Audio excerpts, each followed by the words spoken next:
पप्पा कामासाठी बाहेर गेले होते आणि मम्मी घरी एकटीच नाईटी घालून फिरत होती.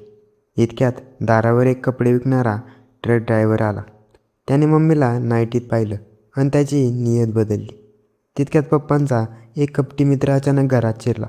या दोघांच्या मध्ये अडकलेल्या मम्मीने शेवटी त्या कपडे विकणाऱ्याला छतावर का नेलं, जाणून घेण्यासाठी कथा शेवटपर्यंत नक्की ऐका. नमस्कार मित्रांनो, आज मी तुम्हाला माझ्या आयुष्यात घडलेली आणि माझ्या डोळ्यांसमोर घडलेली एक अतिशय धक्कादायक आणि रंजक कथा सांगणार आहे. माझ्या मम्मीचं नाव उषा पाटील आहे. तिची उंची 5 फूट आहे आणि वयाच्या 46व्या वर्षाही ती अत्यंत सुंदर, आकर्षक आणि शुद्ध शरीरयष्टी स्त्री आहे. ती जिथून जायची तिथे लोकांची नजर तिच्यावर खिळून राहायची. ही गोष्ट आहे काही महिन्यांपूर्वीची. माझे पप्पा एका महत्त्वाच्या कामासाठी काही दिवसांसाठी शहराबाहेर गेले होते. पप्पा बाहेरगावी गेल्यामुळे घरात फक्त मी आणि मम्मीच होतो. नेहमीच्या सवयीप्रमाणे मम्मी सकाळी अंघोळ करून एक सुंदर नाजूक नाईटी घालून घरात इकडे तिकडे फिरत होती. मी सोफ्यावर आळस देत पडून होतो. अचानक सकाळी 8:30च्या सुमारास दारावर जोरदार कडी वाजली. मम्मीने जाऊन दरवाजा उघडला. दारावर एक ट्रक ड्रायव्हर उभा होता, जो चोरीने ट्रकमधून चांगले ब्रँडेड पॅन्ट्स आणि कपडे उतरून स्वस्तात विकायला आला होता. मम्मीला नाईटीत पाहताच त्या विक्रेत्याच्या डोळ्यात एक वेगळीच चमक आली. त्याची नियत क्षणातच बिघडली. मम्मीने त्याला कपडे दाखवण्यासाठी घरात बोलवलं. तो विक्रेता जमिनीवर बसून पॅन्टच्या बॅग्स उघडू लागला आणि मम्मी सोफ्यावर बसून कपडे पाहू लागली होती. तो कपडे दाखवण्याच्या बहाने सतत मम्मीच्या त्या आकर्षक रूपाकडे पाहतच राहिला होता. मम्मीला 2 पॅन्ट्स आवडल्या. मम्मीने त्याला विचारलं, या 2 पॅन्ट्सचे किती पैसे घेणार? तो विक्रेता मम्मीकडे पाहतच म्हणाला, मॅडम, हा एकदम ओरिजिनल माल आहे. 2,000चा दोन्ही पॅन्ट्स मिळतील. मम्मी उत्साहात म्हणाली, हो, काय सांगताय? 2,000त तर 4-5 पॅन्ट्स मिळतील. 800 रुपयांना देणार असाल तर सांगा. तो म्हणाला, मॅडम, क्वालिटी बघा जरा, शेवटी 1800 रुपये लावतो. त्यापेक्षा 1 रुपयाही कमी होणार नाही. मम्मीने विचार केला की हा कमी करणार नाही, म्हणून पॅन्टची लांबी आणि फिटिंग पाहण्यासाठी मम्मी खाली वाकली. मम्मी खाली वागताच त्या विक्रेत्याची नजर तिच्यावरच खिळली होती. त्याला मम्मीचा तो अवतार पाहून आतून भलताच धीर आला. मम्मीलाही कळलं होतं की तो विक्रेता तिच्या रूपाच्या मोहात अडकला आहे. तितक्यात मी हॉलमध्ये आलो. मम्मी बेफिकीरपणे तिच्याच धुंदीत बसली होती. पण तितक्यात उघड्या दारातून पप्पांचा एक कपटी मित्र राजे अंकल अचानक घरात शिरला. तो नाव घ्यायला पप्पांचा मित्र होता, पण आतून पप्पावर जळणारा शत्रूच होता. तो अचानक आत आला आणि मम्मीला त्या नाईटीत पाहताच त्याची नजरही बदलली. त्याने राजे अंकल अचानक घरात आल्याचं पाहून मम्मी थोडी सावरली. मी त्यांना हॅलो केलं आणि आतल्या कॅबिनच्या दिशेने निघून गेलो. पण कॅबिनच्या खिडकीतून आत काय चालले हे पाहतच होतो. अंकल मम्मीकडे पाहतच हसून म्हणाले, उषाजी, आज अजून तयार नाही झालात? आज माझ्या नव्या दुकानाचं उद्घाटन आहे. तुम्ही विसरलात की काय? मम्मी नाईटी सावरत म्हणाली, छे हो राजेजी, कुठे विसरते? बस हा कपडे विकणारा आला होता म्हणून पॅन्ट्स पाहत होते, पण खूप महाग सांगते. तो ट्रक ड्रायव्हर त्याच्या 1800 रुपयांवर अडवून बसला होता.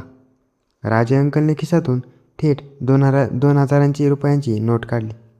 त्या ड्रायव्हरच्या हातात टेकवली आणि म्हणाली, हे घ्या 2,000 रुपये आणि उरलेले पैसे ठेवा. उषाजी, तुम्ही लवकर तयार व्हा, उशीर होते. मम्मी म्हणाली, हो राजेजी, पण पॅन्ट फिटिंग येते की नाही ते ट्राय करू द्या ना. अंकल हसले आणि म्हणाले, हो मग करा ना ट्राय, कोण अडवतंय? मम्मी ती पॅन्ट घेऊन बेडरूममध्ये गेली. राजे अंकलही त्याच्या मागे बेडरूमच्या दारापर्यंतच गेले. त्यांनी 500-500च्या 2 नोटा मम्मीच्या पॅन्टच्या इलास्टिकमध्ये गमतीने सरकल्या होत्या आणि बेडवर बसले होते आणि म्हणाले, हे घ्या, जरा ट्राय करून दाखवा कशी दिसते ते. मम्मी जरा लाजत म्हणाली, राजेजी, आज काय खूप पैसे उडवत आहात, काय बात आहे? अंकल तिचे दोन्ही हात हातात घेऊन म्हणाले, कित्येक दिवस झाले उषाजी, तुमच्यासोबत अशी वेळ घालवायला मिळाली नाही. आज जरा मला खुश करा ना. मम्मी 10 मिनिटे त्यांच्याजवळच उभी राहिली होती. अंकलने मम्मीचा हात धरून त्याच्या कमरेभोवती हात टाकला आणि ती पॅन्ट तिच्यावर कशी दिसते ते पाहू लागली. मम्मी हसून म्हणाली, हे काय करताय राजेजी, पॅन्ट खराब होईल ना? अंकल म्हणाले, होऊ दे ना खराब, मी दिलेत ना पैसे, असं म्हणून त्यांनी मम्मीला सोफ्यावर बसून बाजूला उरलं आणि प्रेमाने जवळ घेतलं. त्यानंतर मम्मी बाहेर आली आणि त्या ट्रक ड्रायव्हरला म्हणाली, अहो ड्रायव्हरची, जरा आत या ना, पॅन्टवर डाग पडलाय, ही बदलून दुसरी द्या ना. तो ड्रायव्हर बेडरूमच्या दारात आला. मम्मीला अशा नाईटीत आणि अत्यंत सावरलेल्या अवस्थेत पाहून त्याच्या अंगातला ताव अजूनच वाढला होता. तो ड्रायव्हर रुबाबदार आवाजात म्हणाला, मॅडम, इतका चांगला ब्रँडेड माल असून बदलून मिळणार नाही. मम्मी म्हणाली, अहो प्लीज दुसरी 32 नंबरची पॅन्ट द्या ट्राय करायला. तो ड्रायव्हर मम्मीच्या जवळ सरकला आणि विचारू लागला, मॅडम, ते मगाशी आलेले अंकल तुमचे नवरे तर नव्हते ना? मग ते तुमच्याशी असे काय वागत होते? मम्मीने काहीच उत्तर दिले नाही, फक्त मिश्किलपणे त्यांच्याकडे पाहिलं. तितक्यात त्या ड्रायव्हरची नियत पूर्णपणे बिघडली होती. त्याने मम्मीचा हात जोरात खेचला. त्या ड्रायव्हरने अचानक मम्मीचा हात खेचताच मम्मी क्षणासाठी बावरली, पण तिने स्वतःला लगेच सावरलं होतं. तिला माहीत होतं की आतल्या खोलीत राजे अंकल बसलेले आहेत आणि घरात मी सुद्धा आहे. मम्मीने आजूबाजूला पाहिलं आणि ड्रायव्हरच्या हातावर हळूच आपला नाजूक हात ठेवत त्याच्या कानाजवळ फुसफुसली, अरे वेड्या, इथे खाली नको. आता राजे अंकल बसले आहेत आणि माझा मुलगासुद्धा घरातच आहे. इथे काही घडलं तर मोठा राडा होईल. ड्रायव्हरच्या डोळ्यातही वासना आणि उतावीळपणा मला स्पष्ट दिसत होता. तो श्वास रोखून म्हणाला, मग कुठे जायचं मॅडम? मला आता आवरेनासं झाले.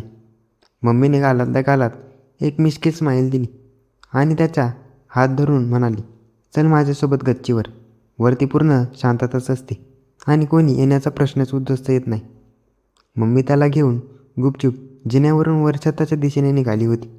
सकाळची वेळ होती, पण छतावर चारही बाजूंना उंच भिंती असल्यामुळे बाहेरून कोणाचीच नजर पडण्याची शक्यता अजिबातच नव्हती. मंद वारा सुटला होता आणि हवेत एक वेगळाच गारवा होता. छतावर पोहोचताच मम्मीने वरच्या पाण्याच्या टाकीमागील एका शांततेत जागेत त्याला घेऊन गेली. ड्रायव्हरने क्षणाचाही विलंब न करता मम्मीला पाठीमागून दोन्ही बाहूंमध्ये घट्ट आवळून धरलं होतं. त्याच्या छातीची धडधड मम्मीच्या पाठीवर स्पष्ट जाणवत होती. मम्मीने हळूच मागे वळून त्याच्या डोळ्यात पाहिलं. तिने तिचे दोन्ही हात त्याच्या खांद्यावर ठेवले होते.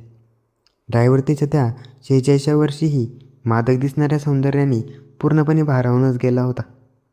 त्याने त्याचे ओठ मम्मीच्या नाजूक गळ्यावर आणि गालांवर फिरवायला सुरुवात केली. मम्मीने तिचे डोळे अलवार मिटून घेतले होते आणि तिच्या तोंडातून एक उबदार स्किरी बाहेर पडली, हळू, अरे दमाने घे. ड्रायव्हरचा हात आता तिच्या नाजूक कमरेवरून फिरू लागला होता. छतावरील त्या कडक एकांतात उघड्या आकाशाखालील दोघांच्या भावनांचा आणि स्पर्शाचा एक वेगळाच खेळ सुरू झाला होता. छतावर पाण्याच्या टाकीमागे पसरलेल्या त्या एकांतात दोघांचाही ताबा पूर्णपणे सुटतच चालला होता. त्या ट्रक ड्रायव्हरने मम्मीला अजूनच जवळ खेचलं आणि तिचे ओठ आपल्या ओठात घट्ट पकडले होते. मम्मीनेही पूर्ण ताकदीने त्याला साथ द्यायला सुरुवात केली होती. तिच्या नाजूक श्वासांची ती ऊब त्या थंड हवेत मिसळत होती. कित्येक दिवसांची त्या ड्रायव्हरची ती इच्छा आणि मम्मीच्या मनातील ती छुपी ओढ आज त्या छतावर पूर्णपणे विलीन झाली होती. ड्रायव्हरचे हात मम्मीच्या पाठीवरून अलवार फिरत होते, तर मम्मीने त्याचे केस आपल्या बोटांमध्ये घट्ट पकडून ठेवले होते.